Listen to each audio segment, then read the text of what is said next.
And that's what the geniuses concluded before a single one of them had even read the report. In fact, they still haven't read it, but eventually other people did read it or skim it, and those people let our trusted television journalists know that actually Mueller's report really didn't say very much. There was no collusion in it, much less treason.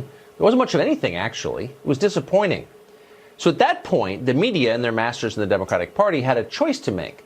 They could have moved on and started worrying about America's actual problems. There are many of those. Or they could double down on a weak hand and demand that Robert Mueller come testify before Congress. As you know, they chose the latter. Mueller himself did not want to participate in any of this. He didn't see the point of it. But Democrats insisted. And so this Wednesday, Mueller shuffled up to Capitol Hill. Democrats prodded him like a zoo animal, hoping that he would transform suddenly into Clarence Darrow and deliver an epic speech denouncing Trump as a traitor to our nation and a war criminal. But he didn't do that. So California's Ted Lieu pushed him. Lieu tried to make Mueller explain that even though he did not indict Donald Trump, Trump should still be in prison. And I'd like to ask you, the reason, again, that you did not indict Donald Trump is because of OLC opinion stating that you cannot indict a sitting president, correct? That is correct. Oh, get it? Orange Mussolini was a criminal all along. Mueller never said Trump committed a crime in his report. He also didn't say that in his press conference or in his opening statement.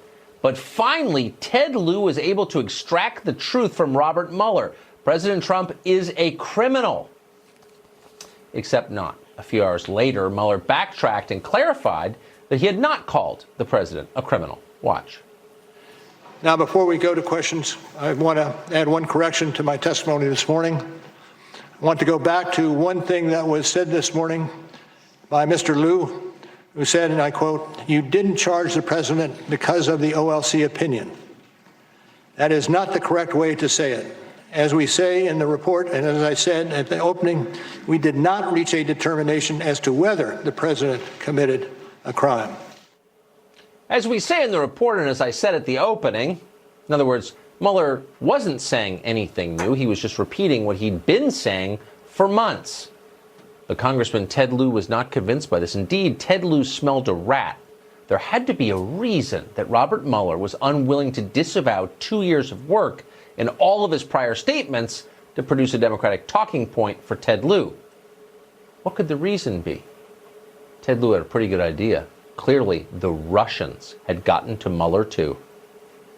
You were at the center yesterday of one of the most dramatic moments of the hearings with Robert Mueller. He had to walk back his testimony to you in response to your questioning. It wasn't until there was a recess in the Intel committee that he started to walk some of that back. I don't know who got to him. I don't know who talked to him.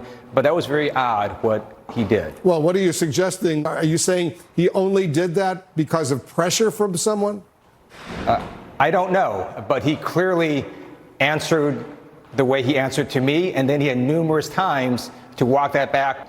So I don't really understand what happened. Now, to be clear, and this is a diagnosis, this is how crazy people talk.